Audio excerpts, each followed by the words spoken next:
ClueCon Weekly, the FreeSWITCH community's official web show. Tune in every week for updates in the FreeSWITCH project, interesting presentations, and interact with members of the FreeSWITCH community.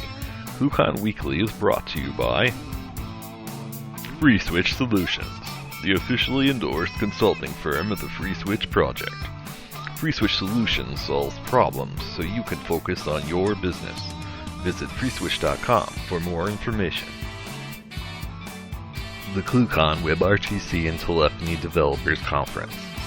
ClueCon is held every August in the Windy City, Chicago, Illinois. Meet the developers of all your favorite open source telephony projects, make the connections you need to meet your business goals, and see the latest and greatest technology in WebRTC and telephony. Visit ClueCon.com for more details.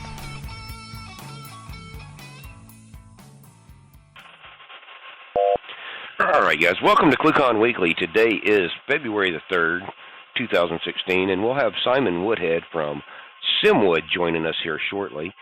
Just a few announcements this week. If you keep an eye out, Kathleen will be putting an announcement out about sign up now and get invoiced later for ClueCon this year. That means you can go ahead and sign up now, get your reservation in for your slot at ClueCon, and get an invoice that's not due until July 8th, a month before ClueCon. So you guys that have to deal with quarterly reports and all that stuff can get it in the proper quarter and have fun with that. Mr. West, how are you doing today? I'm doing pretty good. You want to give us a little update on things? Well, I don't know if anybody's been paying attention. We've been working on getting sponsorship for official supported Ubuntu packaging. If you guys are still interested in getting involved in that, reach out to me, Brian at freeswitch.org, and I can help coordinate your involvement in that endeavor that we've decided to take on. It's going to take a lot of work and a lot of testing from the community, so jump in, help out. Even if you are not going to help with the packaging directly, just using the packages, giving us feedback, it's very valuable to us as well. So that's always a plus to get involved that way. Plus, it helps you guys that are Ubuntu fans, get officially supported packaging. And that's pretty much what I've got to talk about. Cool. Yeah, I know there's a lot of work going in on that. So you guys, if you have any questions about it, be sure you email Brian at freeswitch.org, or you can email me, krice at freeswitch.org, and we'll get you involved here. So, Miss King, how are you doing today? I'm doing pretty well. The big news for today is that ClueCon 2016 registration is open. You can go ahead and get yourself registered. And ClueCon is only a few months away, so though it seems like a long time, it's coming up faster than you think, and you're going to want to do it sooner rather than later. It gets it out of the way. It makes it easier on everybody if you're not rushing at the last minute. So go ahead and do that. And then, as you mentioned, Ken, there will be some announcements coming up and some promotions as well. So you're going to want to join the HipChat channel, hipchat.freeswitch.org, IRC, #FreeSwitch. Follow us on Facebook, or like us on Facebook, and follow us on Twitter, and the mailing list as well. We send out our announcements that way. If you want to know what's happening, what's up to date on the news and all that, and be sure to be one of the first people that sees the interesting promotions that we might be sending out, you're going to want to do that. So, yeah. Oh, and subscribe to this YouTube channel, because we'll have announcements this way as well. So, yeah, hit the little subscribe button. And that's about it. All right, cool. Thank you very much, Kathleen. And this week, we've got Simon Woodhead has joined us. How are you doing today, Simon? Hi, Ken. I'm really good, thanks. My number 2 daughter was born last week, so I'm absolutely knackered, but everything is good. You've got to be running crazy. So, Simon, let's see here. Let me get the title right here. You are CEO of Simwood, a carrier there in the UK. You want to tell us a little bit about yourself and Simwood, and then I know you want to talk about some interesting stuff that I think everybody will like today also.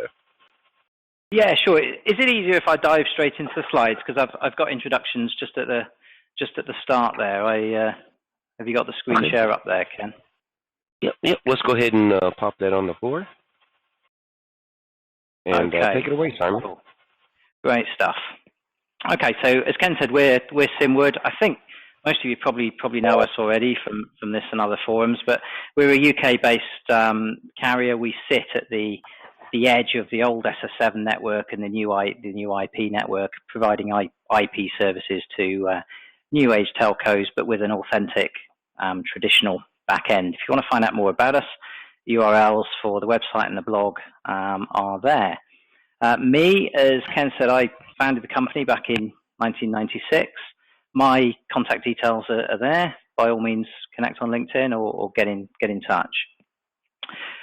Back in 2014, we put out a document called VoIP Fraud Analysis, and I came on this show very briefly. It was a bit of a last-minute thing because I think somebody else had dropped out. So we've never done the full thing with slides, but that document went through 3 years historic data, analyzing fraud events on our SIP honeypots. We've just updated that to add in the last 2 years, and I'm going to run through the findings and some of the things that have changed back since 2014. Hard to believe it was 2 years ago. Over that 2014-2015, we did an awful lot of talks. We spoke at numerous industry events, and we had an awful lot of meetings afterwards in private forums with various agencies and quangos and customers. We actually learned more from that than we gave out in information, and some of that is going to come out in this talk today, I hope. One of those events was a meeting of UK ITSPs, and I was asked to introduce a panel who were going to themselves talk about fraud. And I presented the story of my journey, really, the various talks and some of the conclusions I'd come to. And my conclusion was a bit of a sad one, that the remaining obstacle to combating VoIP fraud is apathy and arrogance. And I challenged them all with this slide, that they'd know half of what they were going to hear and they'd find the other half quite interesting, but they'd go and do absolutely nothing with it. And sadly, whilst challenged to prove me wrong, none of them have yet collected. So it really proves the apathy, arrogance thing that we found when we were giving this information out the first time round. This stuff really isn't hard. You know half of it already, and these guys are looking for the softest of targets. And Ken will tell you about saving yourself from a bear attack. You don't have to be the fastest guy, you just have to not be the slowest. In VoIP fraud, you just have to not be the softest target. So implement some of this stuff for the sake of your own businesses is our real message. Back when we talked in 2014, VoIP fraud was estimated as a $46 billion problem. As of 2015, it's fallen dramatically. If you think how many dollars they've printed over the 2 years in between, it's fallen significantly. But we argued back in 2014 that figure wasn't really terribly meaningful. We suspect most fraud events go unreported, and we think that apathy thing has only grown over the 2 years since. We know that the fraudsters have professionalized. We know that they've calmed down a bit, and that will come out in some of the statistics that we show shortly. But whatever that figure is, it isn't a measure of the intent of the bad guys. It is a measure of the competence and laziness of the good guys. Because once a system is compromised, these guys don't have a budget that they're going to stop running traffic when they hit. They're going to run traffic as long and as hard as they can until somebody in the supply chain or the victim themselves notices and stops it. Does the problem solve? No, absolutely not. Oh, screen share's gone. There we go. Interestingly, the CFCA report cited that IP PBXs weren't the #1 victim. They're actually second on the list. The primary victim stroke attack vector was legacy PBXs. So they're compromising those through legacy protocols that suddenly find themselves exposed to the WAN, admin interfaces, that type of thing. The direct compromise of IPPBX is less significant than that, and we've seen that amongst customers. There's your typical expected compromise of admin panels, compromise of user details, but we saw in 2013 a customer where they'd exposed TAPI onto the WAN interface. It had never been there before, and all of their PBX estate across all of their customers was compromised on successive nights.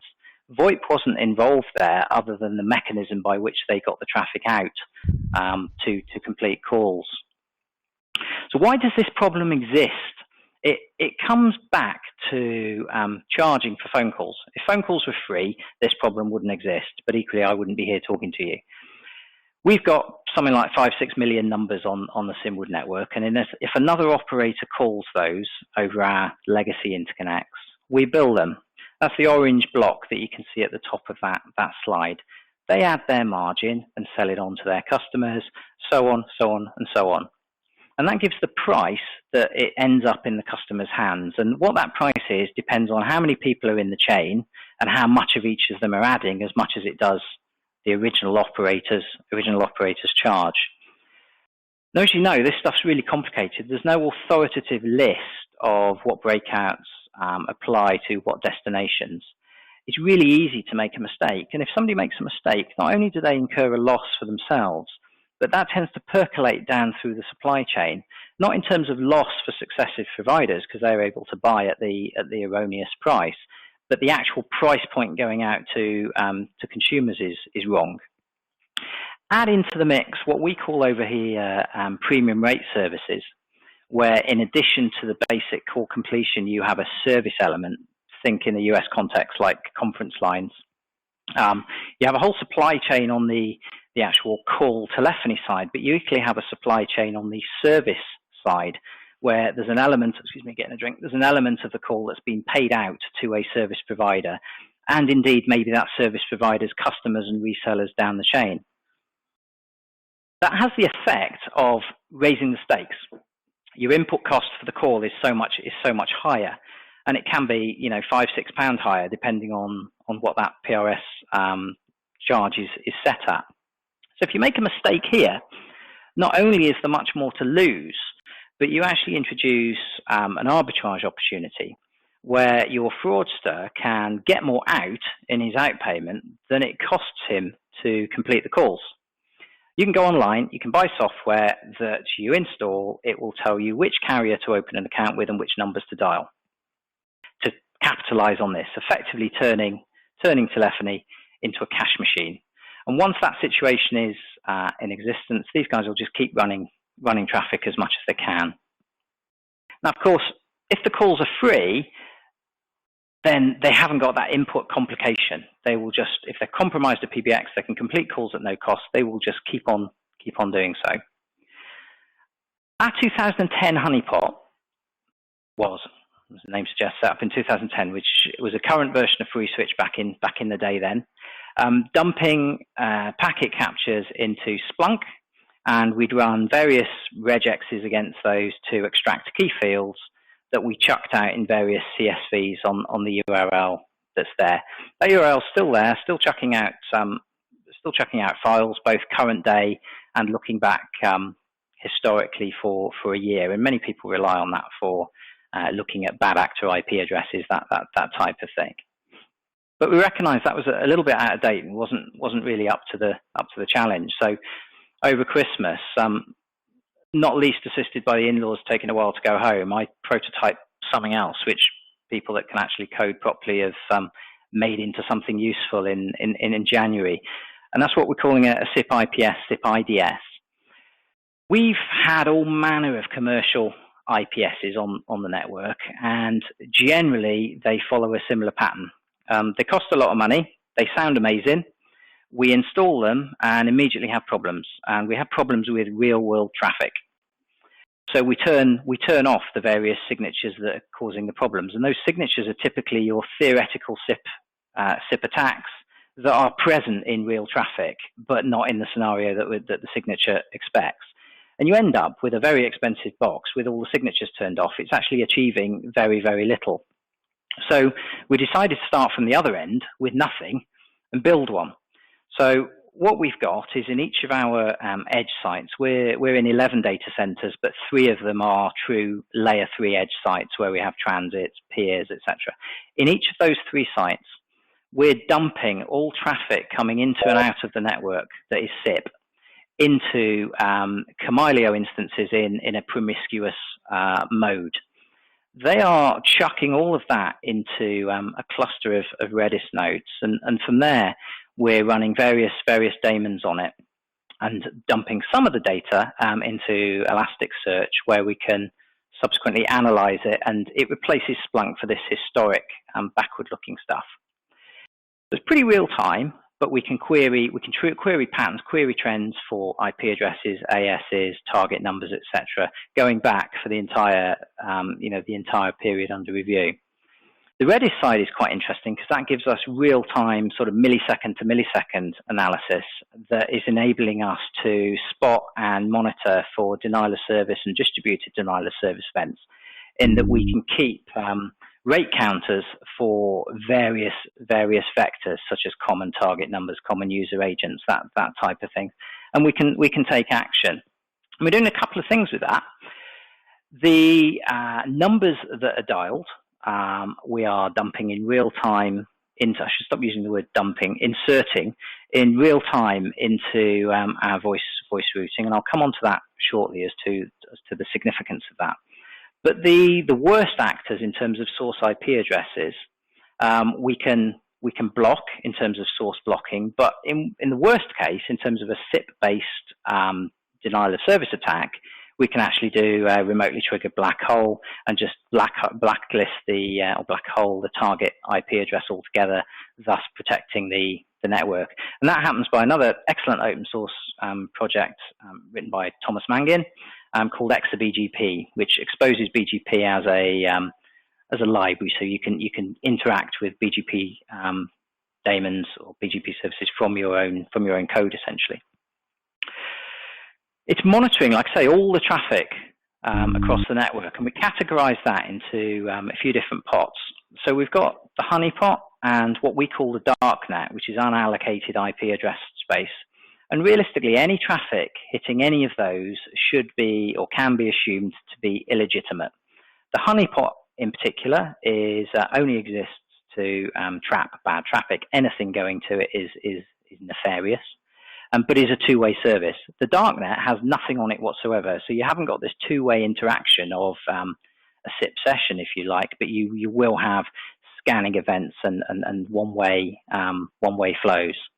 The grey net, in a SIP context, is the other stuff on the network. So web servers, database servers that are exposed to the public in that they have a public IP address, or obviously they can't reach some of the services on there, but any SIP traffic to them can be sort of assumed to be illegitimate. It could be fat fingers at work and somebody just mistyping an address in a configuration. It can't be assumed to be bad like the honeypot stuff can, but it can be assumed to be probably bad. And that adds lots of color to what we see on the honeypot side of things. For example, if somebody's doing a scan of the whole network, you may only see that on one or two hosts for the individual honeypots, but if you actually look at the grey net stuff, you can see it spanning a whole prefix. And then we've got what we call the white net, which is actually our production SIP stuff, where most of the traffic going to it is legitimate, but there's going to be scans and there's going to be other traffic amongst it that is bad. And really what we're looking at the white net for is rate-based events, denial of service, that type of thing. We obviously exclude IP addresses that are assigned to customers, and we exclude customer ASNs where we're selling them transit. But it's actually trivially easy to add them in should the customer request it. Simon, did your screen go to sleep? We've lost the screen share. No, I'm still here. Okay. Let me just try again. Screen share.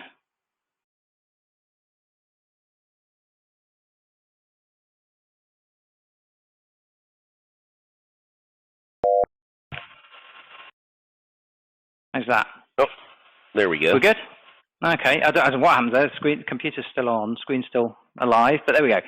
Yeah, where this is going is we want to take the backward-looking honeypot data that would, just sit there as CSVs and make it far more interactive for people. So this is a screenshot I grabbed off developers earlier that is going into the portal where customers can actually, and anybody else got access to it, can actually see what's going on real time on both the honeypots and the GreyNet and explore the historic data in terms of IP addresses and ASNs and really get a feel for the bad actors and cross-reference any bad activity they're seeing on their own network.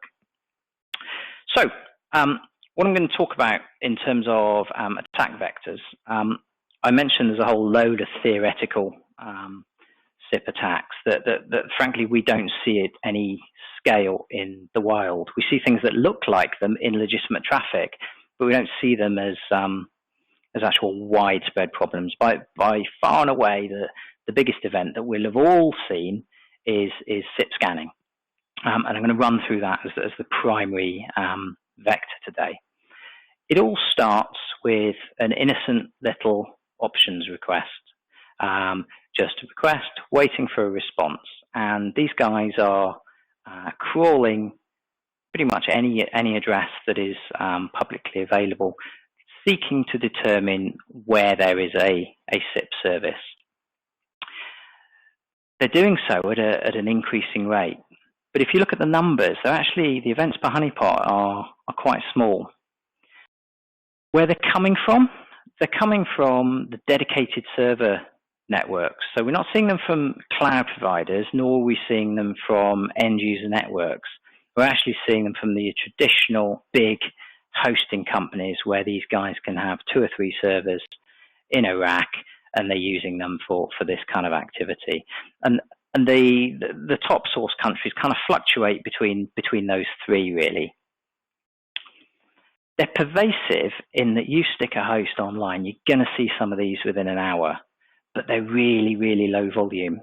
On a production network, you just wouldn't notice this stuff. It's a single packet an hour. 22 per day on average, which is significantly higher than it was a couple of years ago. But still less than 1 an hour. You just wouldn't notice it. But the weapon of choice, and an easy way of identifying these is the weapon of choice is SIPVicious, which goes by the user agent friendly scanner. If you don't know it, SIPVicious is a library that's available on that URL there. 98+% of these things are using friendly scanner.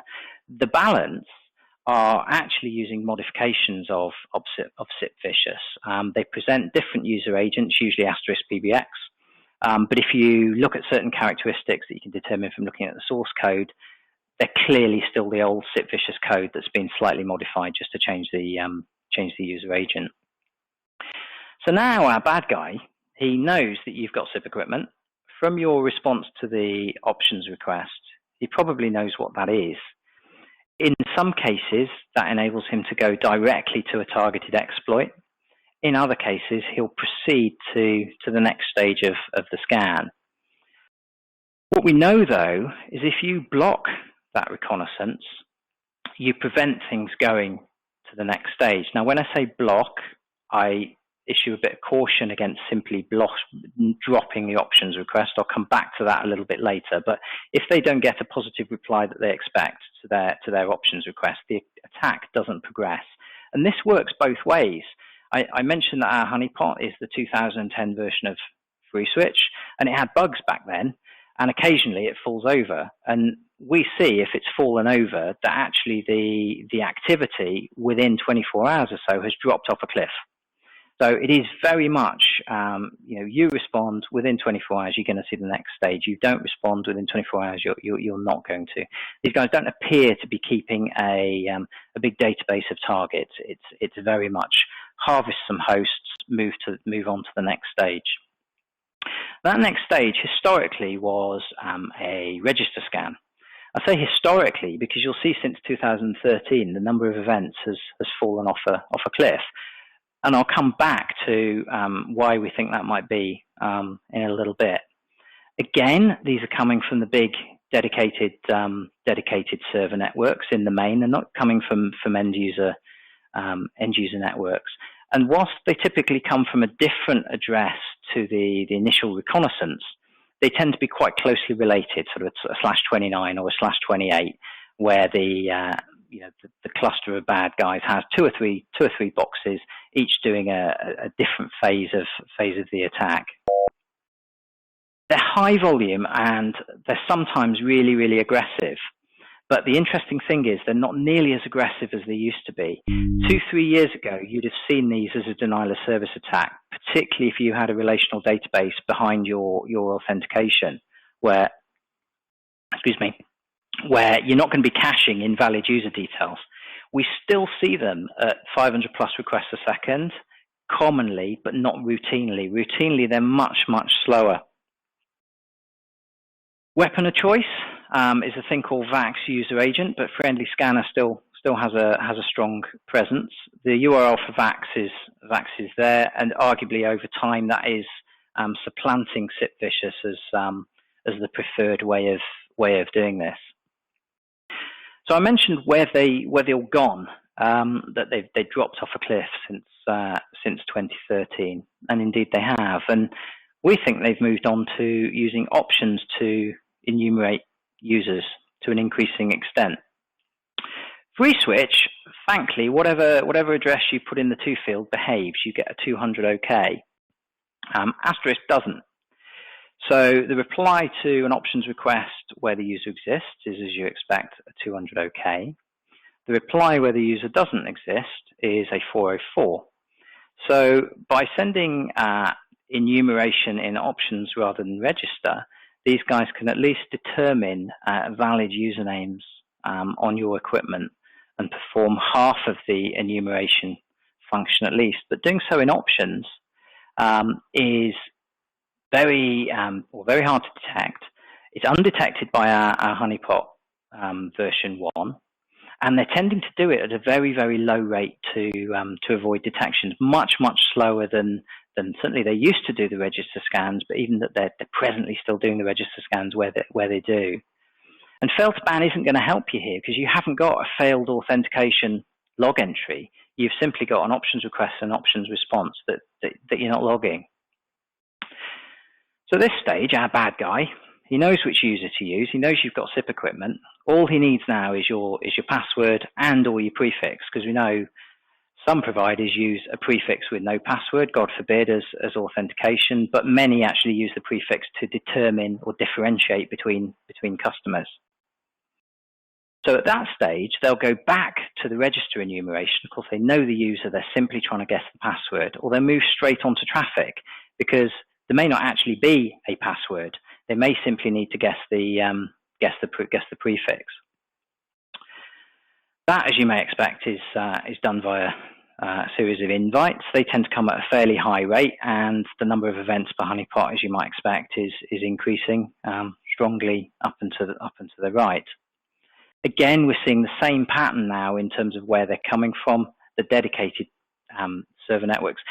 Some of them, like I note those from Palestine and Serbia there, some of them are coming from end users, but most of them are coming from actually clusters of dedicated server installs.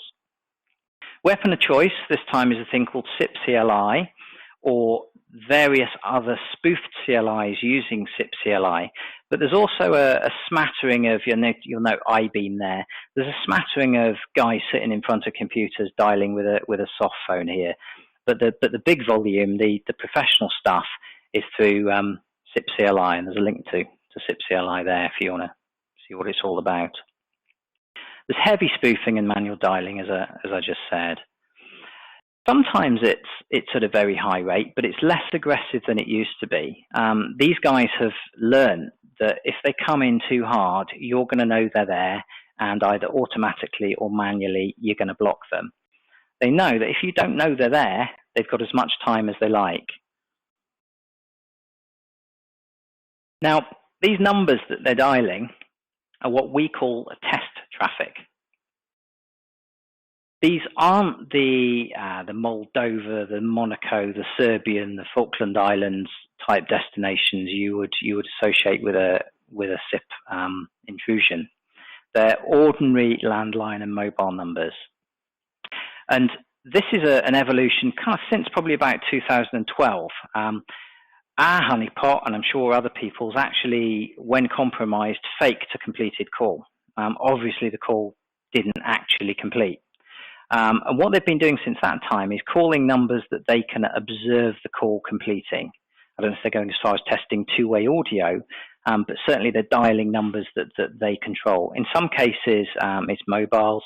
In other cases, it's landlines, which could equally be VoIP services delivering the call somewhere else. But the point is that they're proper phone numbers, not the premium rate stuff.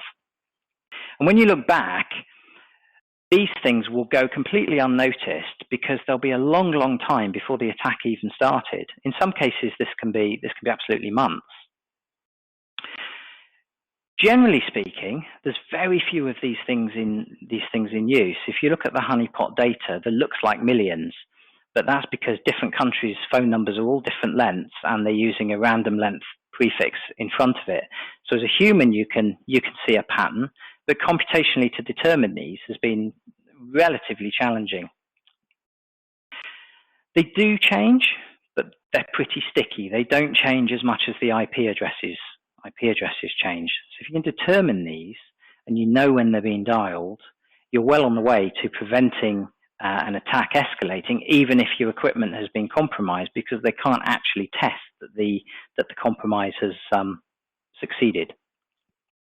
Generally speaking, they're in Western European countries and under the Israeli country code. Anybody that was in Camellia World will appreciate the clarification that whilst they're in the Israeli country code, some of the Israeli country code is used by Palestinian mobile networks, and some of the calls are going to those.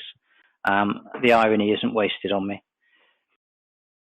We're pretty unique in knowing these numbers. If you look at any of the commercial feeds, they're not there. The commercial feeds focus on what happens after an attack started.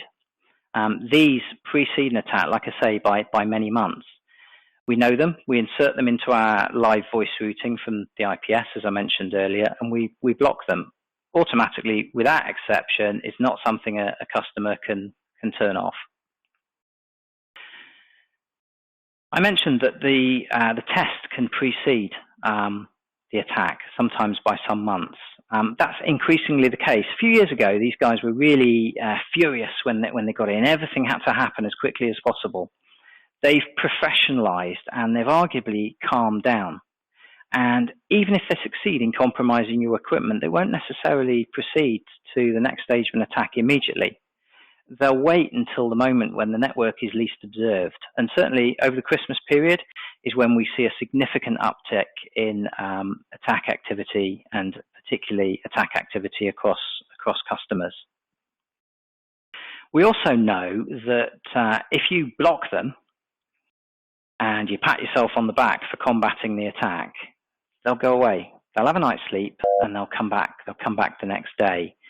In the old days, they'd just try another vector. They'd be straight back. But they know now that once you've combated the attack, you'll pat yourself on the back and you'll go back to sleep.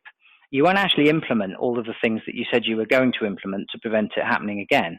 So if they come back the next day, the same hole is usually open in exactly the same way as it was before. And if you're an ITSP with an estate of PBXs, particularly if you operate your own IP network, so the addressing that they're on is predictable, you're fair game for an attack night after night after night, particularly over a quiet period. Now, when we did the presentations before, there was a few people in the audience that said the infamous words "our but," and there was a couple of "our buts." One was, you're a SIP network, therefore you must see much more of this attack traffic than anybody else. The other "our but" was, but you're in the UK. The profile for attacks in Mexico will be completely different. So we set about testing that, and back in late 2014, we went through this exercise. So we just took a bog standard commodity off-the-shelf cloud server, initially installed absolutely nothing on it and just started running a PCAP. Within 40 minutes, we had the first reconnaissance event, but we hadn't actually installed anything on it at that stage. We did that the following morning, just installed a vanilla install of Asterisk, and again, had another reconnaissance event shortly after. Then the reconnaissance escalated, and then the scan proceeded through exactly the process that we've just described. Now, this was back in 2014, so the scale of the events and the time of the events was as we'd have expected, then, and not quite as we just presented for 2015. But this was off our network, and it followed exactly the profile that we that we expected. You can go through this exercise; it's trivial to do. Spin up a machine. Run an ngrep on 5060, and you will see this happening. And I'd encourage everybody to do so, because you really get a feel for how this stuff actually happens. The other criticism was that data from the UK would be significantly different to what you may see in, say, Mexico or Singapore. Now, we don't have honeypots over there, but we're able to compare our data with data from Arbor. If you look at Arbor's Atlas service, you can see SIP attacks that various ISPs running Arbor defense around the world are reporting in, and they present that nicely online. And actually, the profile of the bad actors in terms of source networks and even source IP addresses was exactly as we were expecting. In fact, what we actually saw was that we were seeing it about a week before it was being reported in Arbor's Atlas. Whether that was a geographical thing in terms of how the scan was proceeding or not, we don't know. But the point was the profile was exactly as we expected. So that's a SIP scan. But what about other vectors? Obviously, there's the targeted exploit, and this can be, I'm not going to talk about individual vulnerabilities, but this can be all manner of things, from a HTTP interface to other protocols that are exposed on the WAN. Your initial reconnaissance exposes vulnerability to that in many cases. Another one is credit card fraud. These guys don't have to hack your customer systems or your core systems if they can just sign up as a customer with fake details. Speaking to one ITSP in the UK, they reckon that about 50% of their fraud actually comes from credit cards. Social engineering, that can assist with any of the other vectors. For example, do you have pictures of the phones that you ship on your website? If you do, you're immediately, narrowing down your or focusing attention for your potential vulnerabilities. But equally, it's very easy to phone up and speak to a keen customer service person or a keen sales guy as to how you may do things or what you ship to customers. And that's something that we hear is on the increase. Cal came on here in, I think it was 2013, and broke his findings on auto provisioning, and we referenced those in our 2014 document. I was disappointed with the response that not the industry but the trade, if you like, gave Cal's findings. I think it was quite dismissive. We still believe that auto provisioning is as big an issue as it was when Cal mentioned it. Some of the manufacturers have done something, but auto provisioning amongst ITSPs still seems to be the box that sits up the corner that nobody really cares about. And for those that weren't on that call, just to remind you of what that was, auto provisioning enables an ITSP to ship a headless phone that, when plugged in and given a network connection, makes a call home. That call home usually suffixes its MAC address, and through a series of redirects, that finds its way to a server on the ITSP's network, which returns provisioning information, generally an XML document, with all useful stuff like the SIP server, the username, and the password. These things are notoriously unmonitored and largely lacking in their own user agent filtering, rate filtering, various other things to limit abuse. Cal demonstrated by cutting the firmware how easy this was to replicate across a series of manufacturers and serious major ITSPs, and how, whilst a MAC address is globally unique, how they're not only subdivided for individual manufacturers, but those manufacturers subdivide them further by a model of phones. So going back to social engineering, when I mentioned putting a picture of the phones you ship on the website, you're immediately telling somebody what block of MAC addresses they need to scan for this kind of vector. Emerging threats. This is more of an issue in the US than the UK, I believe, but we have seen it in a different context, and that's telephony denial of service. Now, in VoIP, the idea of a channel is not really thought of. It's IP. If you've got 100 calls or you've got 1,000 calls, there's a bit of extra CPU usage, but there isn't this finite capacity that there would be in the TDM world, where a channel is a very hard and finite unit. TDOS relies on the two coming together, and somebody using, usually from a VoIP origin, the limitations of TDM to gum up the pipes, if you were. And we gather from contacts in the US that this is a particular issue with what you call the 911. Are they PSANs over there? In the UK context, we see this on our own network from nuisance calls, where phone numbers in the UK are issued in blocks of usually 10,000. And if you have a dialer campaign coming from the other side of the world using not using an approved list of contacts, just blindly dialing numbers, you can very easily see that a given block of 10,000 numbers has instantly or very quickly got 1,000 call attempts coming into it from the same source. Now, in an IP world, they come and go very quickly.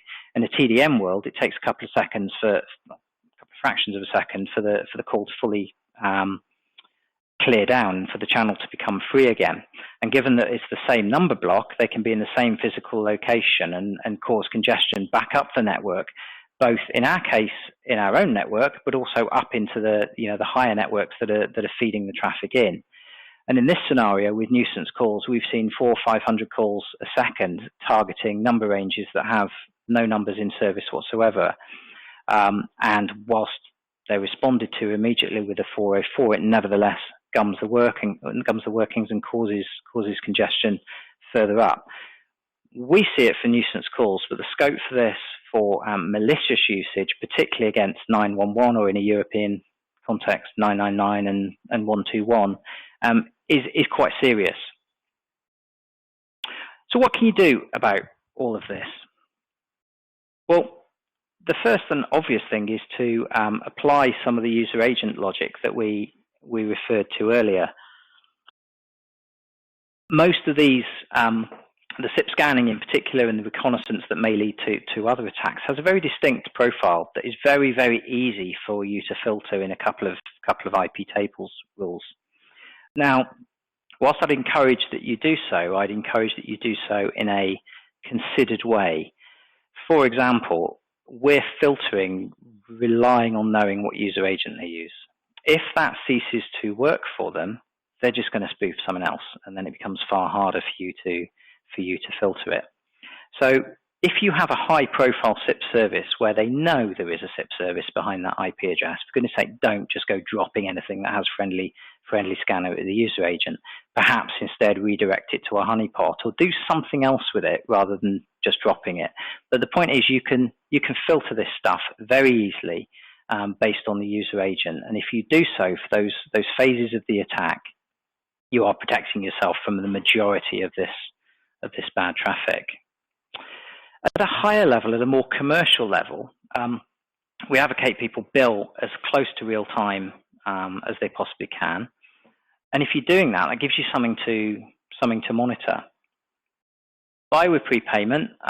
We've always sold on a prepayment basis. It used to be a hard sell. People love it now. It's actually their risk capital. The balance of their wholesale account is all they risk losing. But obviously, you need to do so from a provider that's not going to sue you for any overage. If you go into an overdraft, you need a provider that can cut the traffic when you run out of credit. Use a carrier that similarly has the real-time billing. It's pretty useless if you don't know about an attack until a month later when they send you the bill through the post. To be able to act looking backwards, you need to be looking backwards with as little time gap as absolutely possible. And most of this stuff still happens on UDP 5060. Obviously, we'd advocate TLS. If for whatever reason you can't use TLS, consider using TCP. You dramatically lessen your attack surface area. Careful with auto provisioning. If you must use it, and we can understand operationally why people do use it, make sure you're doing rate limiting, user agent filtering, and monitoring of some kind on the auto provisioning boxes. And monitor and control as much as you can off net. What we've seen too many times to count is customers seeing a targeted exploit at the admin layer rather than the SIP layer, and frankly losing control of their own equipment and being unable to do anything with it because they've been effectively locked out. So if you can monitor this away from your own network, notably on your provider's network, your carrier's network, you're in a very, very strong position, even if you completely lose control of your own equipment. Now, there's a few people out there, notably some of our competitors in the UK, that say they give free fraud protection. And generally what they mean by that is you can set the level at which they'll tell you you've already spent that amount, which we don't consider is really protection. You're still being compromised. You're still spending money. You're just choosing how much money you want to spend before they tell you about it. We try and focus very much on preventing people from spending it in the first place. And you know, we've certainly found that is beneficial for relationships at all levels. To put it more bluntly, as I did in a magazine last year, any idiot can tell you you've already spent 100K, and some can even do it fairly quickly. The real trick is preventing you doing it in the first place. And we do that in a number of ways. This is a snapshot of the portal. It's actually on the screen behind me. This is what customers see, and as well as showing, you know, historically what they've spent over the current day, in that center left panel there, it shows calls that are actually in progress, what they're in the middle of spending right now. Now that's based on the API. Customers love to put this up on the wall, but everything there is an API endpoint. So we advocate hooking that up to Nagios. Monitoring is a bit of a sort of bane of my life, but we monitor everything. You know, you never have enough alerts, you know, not only to hide the outage under thousands of irrelevant notifications, but it also helps add to the stress when you've got an outage, as if it wasn't enough anyway. So this is something useful that you can actually monitor, that will tell you of an event, hopefully before it goes too far. And just to demonstrate the value of in looking at the value of calls in progress. This is an internal system. This is a customer's channel graph over the last 30 days, and that will probably look pretty normal to most of you. The pattern, I guess, will be a slightly longer business day in the US, but nevertheless, you'll see that bell curve with a sort of lunchtime dip. You can't see any fraud there, but this customer was compromised. Now do you see it? This is monitoring the value of the calls that they had in progress. Even though calls come and go, and they're all at different rates, they follow a very similar pattern. So if this customer had been looking at the value of calls in progress, even across their whole account, they would have seen this attack, 29th of January, just before midnight. They would have seen it very, very quickly. If we zoom in a bit, they'd see it even more quickly. This is looking at the values of calls to Anguilla, where they normally spend absolutely nothing, and then all of a sudden they're spending quite a bit. Had they been monitoring it, even after they'd been compromised, they could have done something about it before it cost too much. We also do channel limits in various granularities. So there's obviously a channel limit on an account, and you can configure a channel limit on a trunk, but you can also segment those. So you can have a channel limit for non-UK traffic.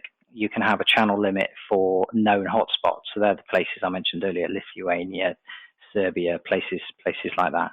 And you can also have a limit on the number of channels to an individual B number, because we know when these guys successfully compromise equipment, they won't just place one call to a number, they might place 200.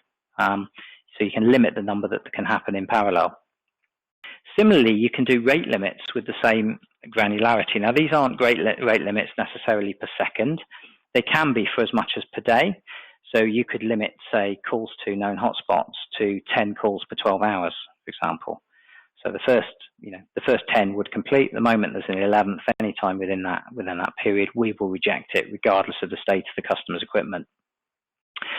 You can also, we let people put SIP head, an extension to SIP headers in the invite, specifying a cost limit in terms of connection cost and rate per minute, which works kind of like a reverse LCR.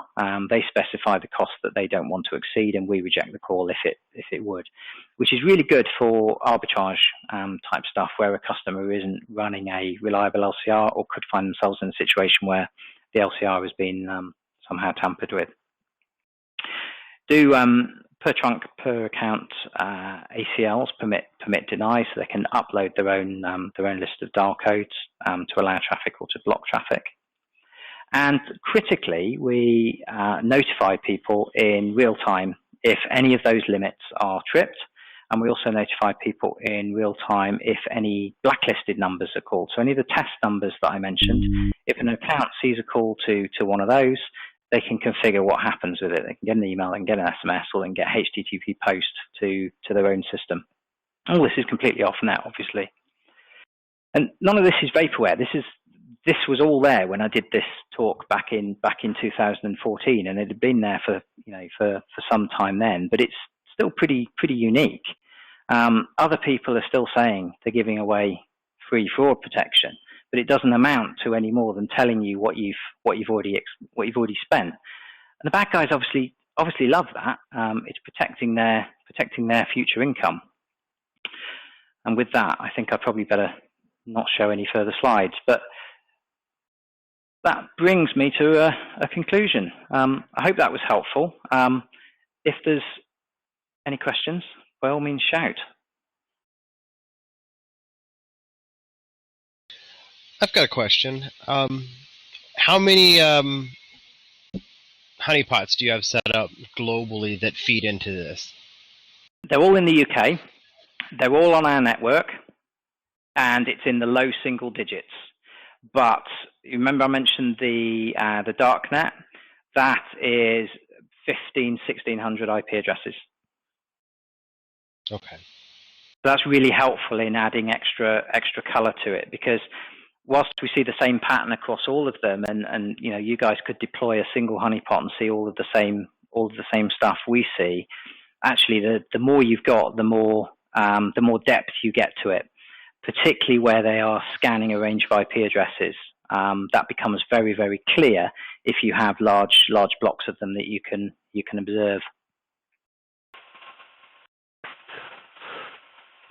Now, you mentioned that people kind of ignore you when you say that these attack patterns happen, and I see this a lot. I mean, how often do people really think that they're not getting SIP scanned? Yeah, what we see is people don't deny that it's happening. The typical response that we get is, "Oh yeah, we've done some work on that. We can shut down an attack in 5 minutes," or worse still, "Oh yeah, fail to ban takes care of that for us." And that's where the sort of the arrogance thing comes in. And what we find is that the people that are most confident in the solution they've got, frankly, are the ones that fall hardest, because when that single level of protection they've got fails for whatever reason, they're wide open and not even looking for it. The safest people are those that are paranoid, and frankly those that are implementing some of the things that they're suggested to implement. Just because I'm paranoid doesn't mean they're not out to get me.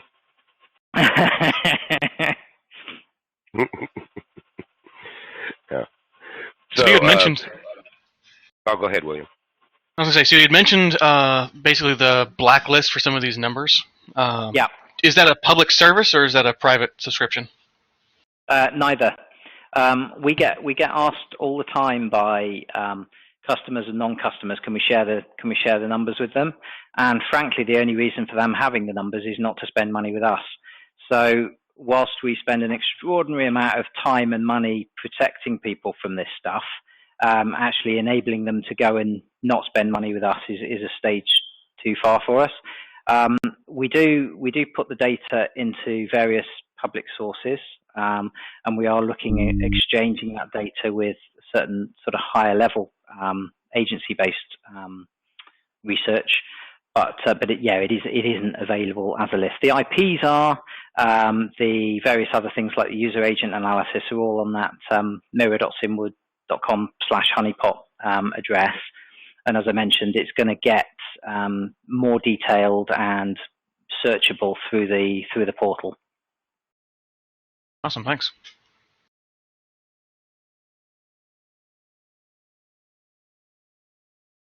Yeah. Have you guys looked at deploying the honeypot like in North America or in any other regions? No, we haven't, and I know you guys have sort of said in the past, "Hey, do you want a VM so we can give you some more data?" And it was never really relevant, to be perfectly honest, because what we saw was what we saw. That becomes more relevant with this new IPS, where the more edge traffic we can see in the more different places, the more real time it can react. So whilst I wouldn't want to commit to it at this stage, that is something I'm quite keen to basically package as an appliance that somebody could spin up on their own network and feed data back. And obviously there's some concerns and protections that have to be in place with that. We don't want people sending back a copy of all of their SIP traffic to us. It's an intrusion that we don't want to make. But if the basic analysis can happen on the appliance and just the higher level aggregated data is sent back, then it's useful added color beyond what we're seeing elsewhere. Yeah, we can talk about that offline later, Simon. But I can probably give you like a /23 for that. That'd be really good. Yeah, that'd be really good. I think the hardest thing and the biggest risk with deploying it off our own network is being able to categorize what those addresses are and what the history is. For example, doing this IPS, we found a lot of traffic to certain IP addresses that seemed odd, and on investigation was where SIP services had existed 5-6 years ago, legitimate SIP services, and people hadn't updated their configuration. So whilst to us that was darknet traffic and had been for 5 years, actually the traffic that it was receiving wasn't bad traffic. It was just out of date configurations, and we have far less visibility and control of that and awareness of that if it's on somebody else's network, obviously. Yeah, no, that makes total sense. While I'm talking here, if anybody else has any questions for Simon, you can hit, if you're dialed in, you can hit 0 on your phone, or if you're in on Verto Communicator, you can just mouse over the video. There's a mute icon in the upper left corner. You can unmute yourself and jump in here. So I can totally get that, because we still see, just on the FreeSWITCH box, we see a lot of register requests where people are just on this conference server here, where people have configurations that are old, and it's not bad traffic, but they don't realize they can just send a SIP invite and whatever their configuration is.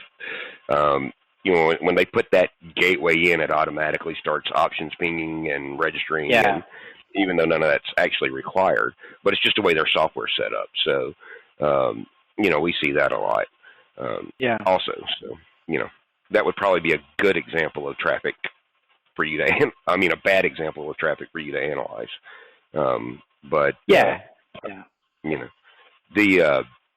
Now, as far as, I've actually, I want to ask a side question here, if nobody else has a question that you might want to throw in there for a minute. So anybody else, feel free to jump in here. But I want to give Simon, I want to ask about this mobile API that you guys have. Do you want? What can you tell me about that today? What do you want to know? Can I use it here in the States? No. I knew that was going to be a question. No. So it's UK based at the moment. What we've done is partner with a network that gives us access to 3's radio access network over here in the UK. But behind that, everything other than the radios, the mobile core, we have complete control of. So we've been able to get voice, text, and data coming into our network in the form that we expect, and layer onto that all of the controls through the API that we give on our core services. So long story short, somebody can buy a SIM and be an MVNO. They have full branding control, both in terms of the printing of the SIM and the network name that appears on the device, including iPhones. They can have the data delivered to their own network over L2TP if they want to. They can have the SIP delivered both for MO traffic from the phone and incoming traffic from mobile numbers. So they can layer in value-add services such as PBX and call recording. And similarly, although arguably less usefully, the same with SMS. They can sit in the middle of the traffic and add value. So we've kind of taken a mobile network, exploded all the bits, and then strapped them around the API. And to answer your US question, roaming has been bottom of the list. And above it on the list is porting. In a UK context, we have porting, but at the same time we don't. We have porting in terms of other operators, but it isn't as we want it to be internally yet in terms of the separation of the SIM and the number. But that's not too far away. The problem with, I think JB was popped up at the side of the screen before, as JB will testify, anything in mobile, no matter how trivial it is, seems to take months and cost a fortune. But when porting is there, the next thing on our list is roaming, and that will obviously enable the service to work overseas. Now, roaming is one of those beasts that we can spend a fortune and do it in a complicated way where the service works to the same standard everywhere, and spend years and millions doing it. Or what we've heard from customers is they just want to be able to make a call when they get off a plane without having to swap a SIM over. So that's the level that porting will be to start with. So you have the full functionality of the product in the UK, but you step out of the UK, it will still work, but you won't have this hairpinning of calls that you will in the UK. Yeah. Cool. I may have to make a trip over just to play with the service at some point.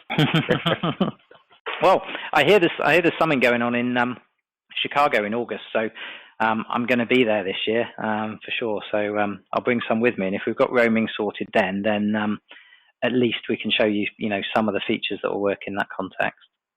No, yeah, definitely. I think it's been 2 years since you've been to ClueCon now, so it's about time to get you back over this side of the pond. Yeah, I didn't make it last year, so I'm still recovering from 2014. We'll blame that on other people. I've got a quick question. Have you ever bothered to listen into what the traffic contents really are under Honeypot, or no? Yes and no. Yes and no. We have dialed some of the premium rate numbers post-compromise, and they tend to typically just be playing music or white noise. In many cases, it's like a prayer music. In terms of the test numbers, this was something that came up at Camellia World in 2014. Somebody said, have you ever rang one of these test numbers? So we did it as a dangerous demo. Just literally picked one and dialed it in front of the audience there, and it was some guy's mobile, and his child answered it. So it was a real phone. It wasn't an automated service at all. But there were no real conversations going on, because one of the scenarios was thinking, like, are these guys trying to compromise other people's PBXs and then resell these minutes through a really ultra cheap prepaid calling card? Because apparently they're actually pretty popular out here in the West Coast, especially in the area where you have a lot of agents living, and they're probably living on TFW permits or something silly like that. So I was wondering, have you seen that happen before? Yeah, I know exactly what you're saying. Back in sort of 2011, 2012, The post-compromise traffic was of that nature, so you'd see calls to lots of different numbers in a generally expensive destination. Nowadays, certainly the last few years, it's a targeted range of numbers, and they're usually the numbers you can go online. In fact, I had some websites I was going to put in the slides, and then I thought I was going to end up getting sued again, so I took them out. They look like legitimate services that are offering numbers from all over the world, but when you actually have an account and you get in them, they are there purely for the artificial inflation of traffic. You pick your destination, it gives you some numbers, you ram call those numbers through whatever means you can find, and they wire your money to you. And that's really what it tends to be now. The actual audio on those, from our observation, is purely to keep call up. So like white noise prayer music, rather than actually being resold like it was back in 2011.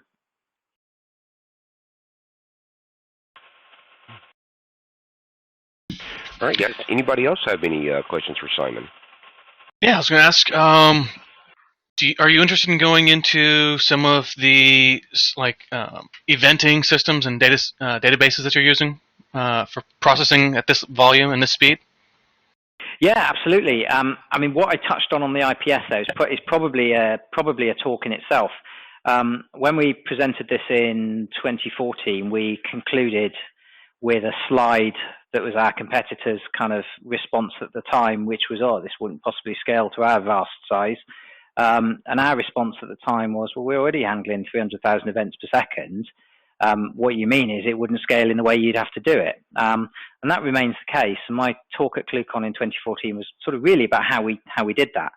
And our core technologies for the whole business, this is production routing as well as honeypot analysis, are FreeSWITCH Camilio, obviously on the SIP side, with sort of off-the-shelf SS7 stuff, so dialogic audio code stuff on the very back end.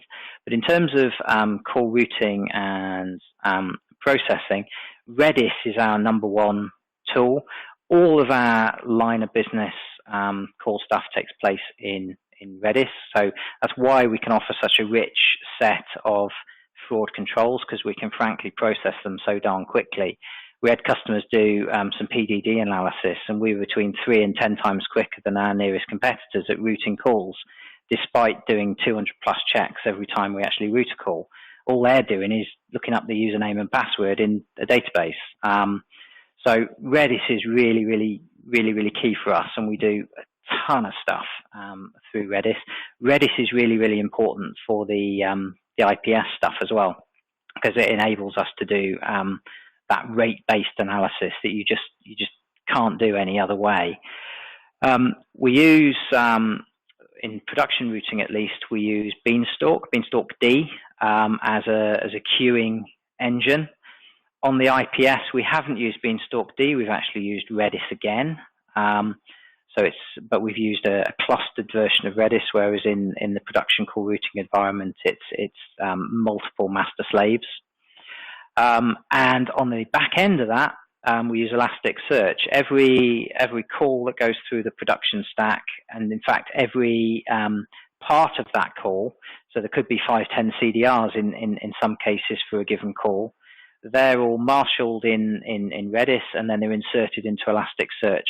And all of our business intelligence and customer reports actually comes from Elasticsearch now, because I don't know if any of you have played with it. Whilst it's fundamentally a search engine that you chuck JSON objects in, it indexes everything and has really, really strong aggregation and analytical capabilities. So you can search and filter on certain things, but you can also sum and analyze and show trends over time. So if I want to see what our margin for a particular customer for calls to Malaysia using codec G729 was, that's 3 clicks in Elasticsearch dashboard.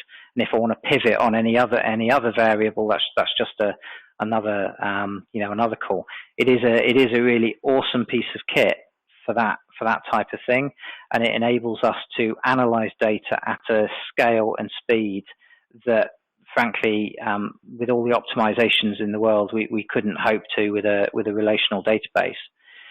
We still use MySQL extensively as a ultimate point of record for CDRs and customer balances, but really all of the presentational stuff, all of the analytical stuff comes from Elasticsearch. All of the control stuff comes from Redis. Do you connect to Redis directly from FreeSWITCH, or is it all in Camilio? No, it's we use XML curl, and then basically the worker on the back end of that hooks into Redis. So our FreeSWITCH boxes are essentially headless, bar the XML curl and the XML CDR modules. I ask because we just had a mod high Redis for FreeSWITCH for direct access. Okay. Do you do anything with eventing like RabbitMQ or? No. I tell a lie. We do, and at the same time we don't. We read all events from FreeSWITCH, and they get pushed through into Beanstalk and then processed through into Redis. And we actually use that for some of the real-time billing stuff. It enables us to keep the state of calls and monitor counts of calls, that type of thing, without having to hook into the actual call establishment and tear down that we're doing through XML curl, if that makes any sense. We're not actually issuing any controls through the event socket, other than in the event of, for example, a customer running out of credit and us needing to kill all calls. At that stage, they get pushed in there, but none of the call routing is done through the event socket. Okay.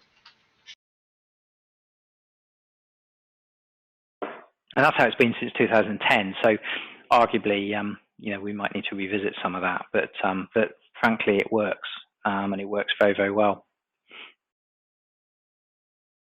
Awesome, thank you.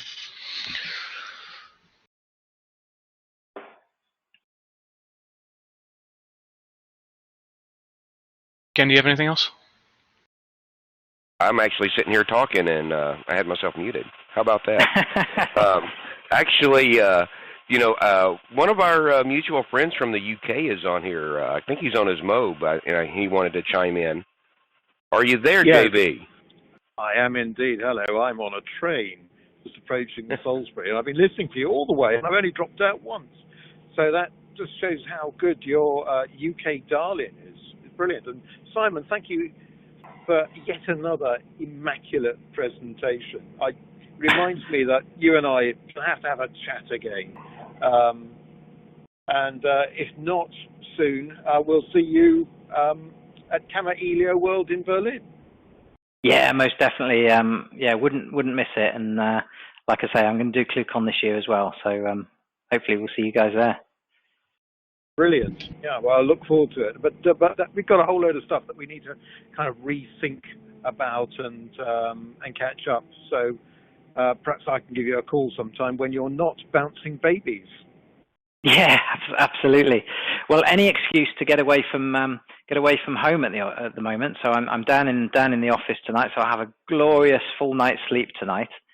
If I can find other excuses, then I'll certainly take them.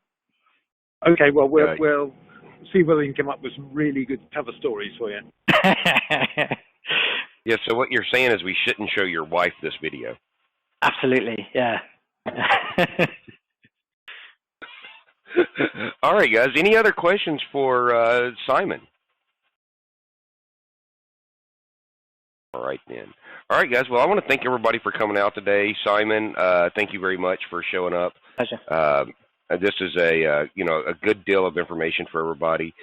We will be posting this live. You will be able to come back to YouTube and watch this later and digest some of this stuff because there's a lot of good information here. Be sure to check out Simwood, simwood.com. There is very good services there, and you'll be supporting Simon's new baby. So you guys definitely check that out. Keep an eye out for the next announcements on who will be here next week. I think we're going to have a little surprise for you guys. Also, don't forget, next week, the FreeSWITCH core team will be getting together for their annual early team meeting for the year, deciding what we're going to be working on for the next year, and also hacking on a bunch of code. While we're there, if you want to help sponsor the Developers Dinner, go visit FreeSWITCH.org. There is a donate button right on the homepage, and you too can donate to help buy the Developers Dinner while we're all in Milwaukee. Don't forget, follow us at FreeSWITCH or at ClueCon on Twitter, like us on Facebook, and click the subscribe button below, and we will see you guys next week. Thank you, and have a good week.